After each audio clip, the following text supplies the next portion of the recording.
आंब खटा जेमती भोजी मानकरे मिले ना बिना पियाज रसुण रे तैयारी आंब खटा एकदम स्वादिष्ट लगे।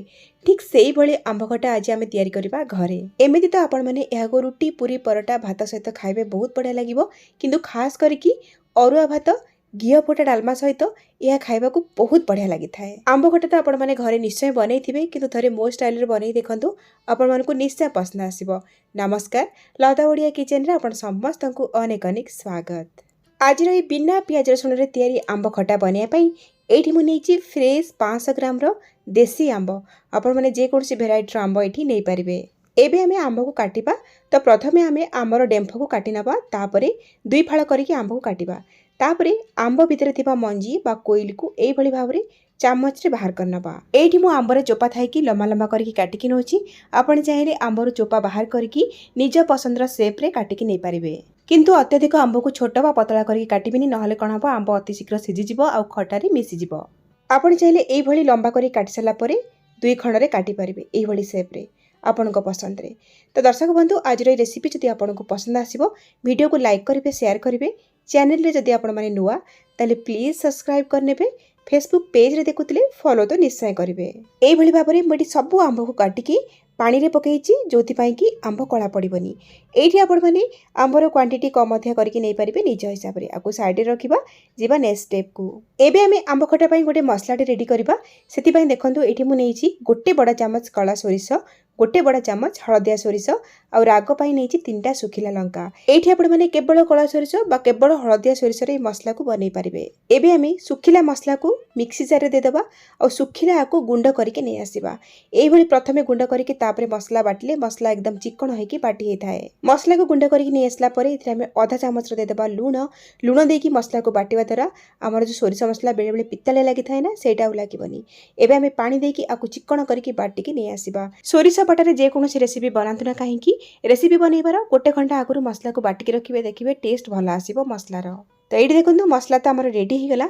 एबे हमें मसला बटा को साइड रे रखिबा, जिबा नेक्स्ट स्टेप को, माने हमें आउ गोटे मसलाटे रेडी करबा। एपटे देखो फ्लेम ऑन करके गोटे छोट पैन गरम करछि, आ सेतरे गोटे छोट चामच देइछि गोटा जीरा, गोटे छोट चामच देइछि पान मधुरी। तो जेतेकी जीरा सेतेकी पान मधुरी आ मीडियम फ्लेम रे आकु हमें किछि सेकेंड पई भाजी नबा। पोड़ीबानी, जस्ट गोटे बास्ना सेतरु आसला पर्यंत आमे आकु एपट सेपट करके भाजी नबा।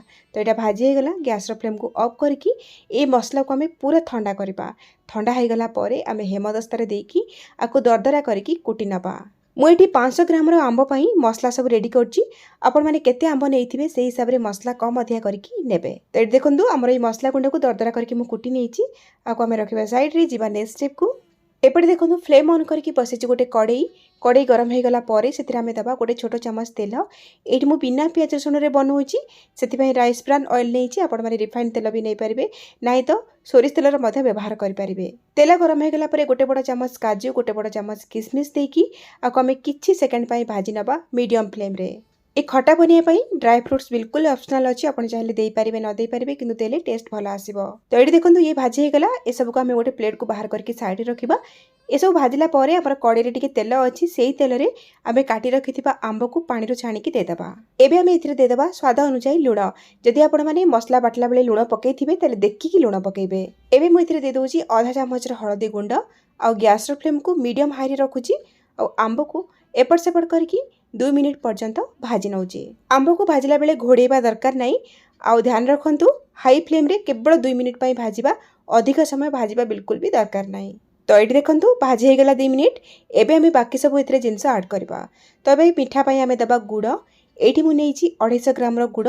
आपनकर नेइथिबा आंब केते खटा अछि सेही हिसाब रे चीनी बा गुड़ रो व्यवहार करिवे, किंतु गुड़ देबे कलर भला आसीबो, टेस्ट भी बहुत भला आसीबो। आउ दे देबा हमें बाटी रखिथिबा हमर बेसर मसला को, आउ ता सहित जार को धोइकी आउ 4-5 चमच पानी हमें दे देबा आ भलो भाबरे गोळे नबा।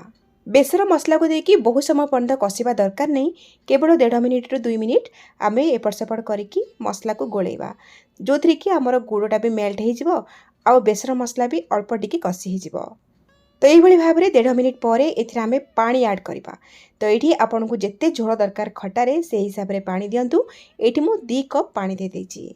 पानी टिके अधिया करके देथिबे, काहेकि ना खटा जेतेबेले तयारी हे जिवो आ ठंडा हे जिवो से टिके गाढ़ा हे जाय थाए। तो टिके पानी प्रथम रो अधिया करके देथिबे। भोजी स्टाइल खटा बनौचे, सेति पई एठी मु नेछि 10 रु 12टा ଖଜୁରୀ ଏଇଟା ଅପସନାଲ୍ ଅଛି, ଆପଣ ଚାହିଁଲେ ନେଇପାରିବେ ନ ନେଇପାରିବେ। ତା ସହିତ 10-12 ଖଣ୍ଡ ନଡ଼ିଆକୁ ଏଇଭଳି ପତଲା ପତଲା କରିକି ପାତି କରିକି ମୁଁ କାଟିକି ନେଇଛି। ଆପଣ ଚାହିଁଲେ ନଡ଼ିଆକୁ କୋରିକି ମଧ୍ୟ ଏଠି ନେଇପାରିବେ। ଗୋଳେଇ ନେବା ଆଉ ଗ୍ୟାସ୍ର ଫ୍ଲେମ୍କୁ ମିଡ଼ିୟମ୍ କରିକି ଆକୁ ଆମେ କଭର୍ କରିବା ସେଇ ପର୍ଯ୍ୟନ୍ତ ଯେଉଁ ପର୍ଯ୍ୟନ୍ତ କି ଆମର ଆମ୍ବ ଭଲ ଭାବରେ ସିଝି ନ ଯାଇଛି। ଆମ୍ବ ସିଝିବା ପାଇଁ ବହୁତ ସମୟ ଲାଗେନି, ଅତି କମ୍ ସମୟରେ ଆମ୍ବ ସିଝିଯାଏ। ପାଖାପାଖି ଏଠି 3-4 ମିନିଟ୍ ପରେ ମୁଁ ଆପଣଙ୍କୁ ଦେଖାଉଛି ଆମ୍ବ ଏଠି ଭଲ ଭାବରେ ସିଝି ଯାଇଛି। ଚେକ୍ କରି ନେବା କେମିତି ସିଝିଛି। ତ ଏଠି ଦେଖନ୍ତୁ ଆମ୍ବ ଏଠି ଗୋଟା ଗୋଟା ହେଇକି ଅଛି, ମାତ୍ର ଦେଖନ୍ତୁ ଭଲ ଭାବରେ ସିଝିଛି। ଏମିତି ହିଁ ରହିବା ଦରକାର। ଅତ୍ୟଧିକ ଆମ୍ବ ସିଝିକି ମିଶିଗଲେ ଖାଇବାକୁ ଭଲ ଲାଗେନି, ଦେଖିବାକୁ ବି ଭଲ ଲାଗେନି। ଏଇଠି ଆମର ଆମ୍ବ ମସଲା ସହିତ ଭଲରେ ସିଝିଗଲା। ଆକୁ ଆମେ ସାଇଡ଼୍ରେ ରଖିବା, ଯିବା ଲାଷ୍ଟ ଷ୍ଟେପ୍କୁ ଯେଉଁଟାକି ଆମର ଫୁଟଣ କରିବା। ଏପଟେ ଦେଖନ୍ତୁ ଗୋଟେ ଛୋଟ ପ୍ୟାନ୍ ମୁଁ ଗରମ କରିଛି, ଆଉ ସେଥିରେ ଗୋଟେ ବଡ଼ ଚାମଚ ଦେଇଛି ତେଲ। ତେଲ ଗରମ ହେଇଗଲା ପରେ ଗୋଟେ ବଡ଼ ଚାମଚ ଦେବା କଳା ଜିରା। ଆପଣମାନେ ସବୁବେଳେ ପଞ୍ଚଫୁଟଣ ଫୁଟଉଥିବେ, ଥରେ କଳା ଜିରା ଫୁଟେଇକି ଦେଖନ୍ତୁ, ବହୁତ ବଢ଼ିଆ ଫ୍ଲେଭର ଆସିବ। ଆଉ ଦେଇଦେବା ଗୋଟେ ବଡ଼ ଚାମଚ କୋରା ଅଦା, ଆଉ ତା ସହିତ କିଛି ଭୃଷଙ୍ଗ ପତ୍ର, 3-4ଟା ଶୁଖିଲା ଲଙ୍କା, ଆଉ 2-3 ପିସ୍ ଦେଇଦେବା ହେଙ୍ଗୁ ବଢ଼ିଆ ଫ୍ଲେଭର ପାଇଁ। ଆଉ ମିଡ଼ିୟମ୍ ଫ୍ଲେମ୍ ରଖିବା। ଏସବୁକୁ ଆମେ କିଛି ସେକେଣ୍ଡ ପାଇଁ ଭାଜି ନେବା, ପୋଡ଼ିବାନି ବିଲକୁଲ ବି। ତ ଏଇଠି ଦେଖନ୍ତୁ ସବୁ ଜିନିଷ ଭଲରେ ଭାଜି ହେଇଗଲା। ଏବେ ଆମେ ଗ୍ୟାସ୍ର ଫ୍ଲେମ୍କୁ ଏଇଠି ଅଫ୍ କରିଦେବା। ଆଉ ଆମେ ଏଥିରେ ଗୋଟେ ଛୋଟ ଚାମଚ ଦେଇଦେବା କାଶ୍ମୀର ରେଡ୍ ଚିଲି, ଭଲ କଲର୍ ଆଣିବା ପାଇଁ। ବିଲକୁଲ ବି ଗ୍ୟାସ୍ର ଫ୍ଲେମ୍କୁ ଅନ୍ କରିକି ଲଙ୍କାଗୁଣ୍ଡ ପକାଇବେନି, ନହେଲେ ପୋଡ଼ିଯିବ, କଲର୍ ଚେଞ୍ଜ ହେଇଯିବ। ଏ ଗରମରେ ଏ ଲଙ୍କାଗୁଣ୍ଡଟା ଭାଜି ହେଇଯିବ। ଏଇ ଗରମା ଗରମ ଫୁଟଣକୁ ନେଇକି ଆମର ଆମ୍ବ ଖଟାରେ ଦେଇଦେବା, ଆଉ ସାଙ୍ଗେ ସାଙ୍ଗେ କଭର୍ କରିନେବା 1 ମିନିଟ୍ ପାଇଁ। ଏମିତି କରିଦେଲେ କ'ଣ ହେବ ନା, ଯେଉଁ ଫ୍ଲେଭର ଆମର ଫୁଟଣର ସେସବୁ ଭିତରେ ହିଁ ରହିବ। ଆଉ ଦେଖନ୍ତୁ 1 ମିନିଟ୍ ପରେ କଭର୍ କାଢ଼ିକି ଭାଜି ରଖିଥିବା କାଜୁ ଆଉ କିସମିସକୁ ଦେଇଦେବା। ତା ସହିତ ଯେଉଁ ମସଲାକୁ ଆମେ ଦରଦରା କରିକି କୁଟିକି ରଖିଥିଲେ ତାକୁ ଏଇଠି ଦେଇଦେବା, ଆଉ ଗୋଳେଇ ନେବା। ତ ଏଠି ଦେଖନ୍ତୁ ଗୋଳେଇ ସାରିଲା ପରେ ଦେଖିପାରୁଥିବେ କେତେ ବଢ଼ିଆ କଲର୍ ଆସିଯାଇଛି, ଯେହେତୁ ଆମେ କାଶ୍ମୀର ରେଡ୍ ଚିଲି ଦେଇଛେ ଏଠି। ତ ଦେଖନ୍ତୁ କନସିଷ୍ଟେନ୍ସି ବି ପରଫେକ୍ଟ ଅଛି, ନା ବେଶୀ ମୋଟା ନା ବେଶୀ ପତଳା। ତ ଗୋଳେଇ ସାରିଲା ପରେ ଆଉ ଥରେ ଲୋ ଫ୍ଲେମ୍ରେ ଆକୁ ଆମେ କଭର୍ କରିକି ଆଉ 1-2 ମିନିଟ୍ ପାଇଁ କୁକ୍ କରିବା। ଆଉ 2 ମିନିଟ୍ ପରେ ଏଇଠି ମୁଁ ଆପଣଙ୍କୁ ଦେଖାଉଛି ଆମ୍ବ ଖଟାର ଫାଇନାଲ୍ ଲୁକ୍। ଏବେ ଆମେ ଗ୍ୟାସ୍ର ଫ୍ଲେମ୍କୁ ଏଇଠି ଅଫ୍ କରିଦେବା। ରେଡ଼ି ହେଇଗଲା ଏଠି ଆମର ଟିକେ ଖଟା, ଟିକେ ମିଠା, ରାଗ ଟିକେ, ଆମର ଚଟପଟା ଆମ୍ବ ଖଟା, ସେ ପୁଣି ଭୋଜି ଷ୍ଟାଇଲ୍। ଏ ଆମ୍ବ ଖଟା ଦେଖିବାକୁ ଯେତିକି କଲରଫୁଲ୍ ଆଉ ଡେଲିସିୟସ୍ ଲାଗୁଛି, ଖାଇବାକୁ ସେତିକି ସ୍ୱାଦିଷ୍ଟ ହେଇଥିଲା। ତ ଏଇଠି ଦେଖିପାରୁଥିବେ କନସିଷ୍ଟେନ୍ସି ଆମ୍ବ ଖଟାର ଯେଉଁ ଗ୍ରେଭିର एकदम परफेक्ट अच्छी। आंब एकदम गोटा गोटा है कि खोली जाइनी बा फिटी जाइनी, एमिति ही रखिबे आंब खटा खाइबाकू स्वादिया लागिबो। एइभली आंब खटा को बनैकी आपण माने ठंडा करिकी फ्रिज भितर स्टोर करिवे, गोटे सप्ताह पर्यंत किछि भी खराब होबनी, रखिकी खाई परिबे। निश्चय बनातु, केमती लागिला आपणक अनुभूति मो सहित शेयर करंतु। ताहले आज पई रहूची, पुणी आसीबी आ गोटे नुआ रेसिपी नेकी। से पर्यंत रहिली, नमस्कार, बाय, जय जगन्नाथ।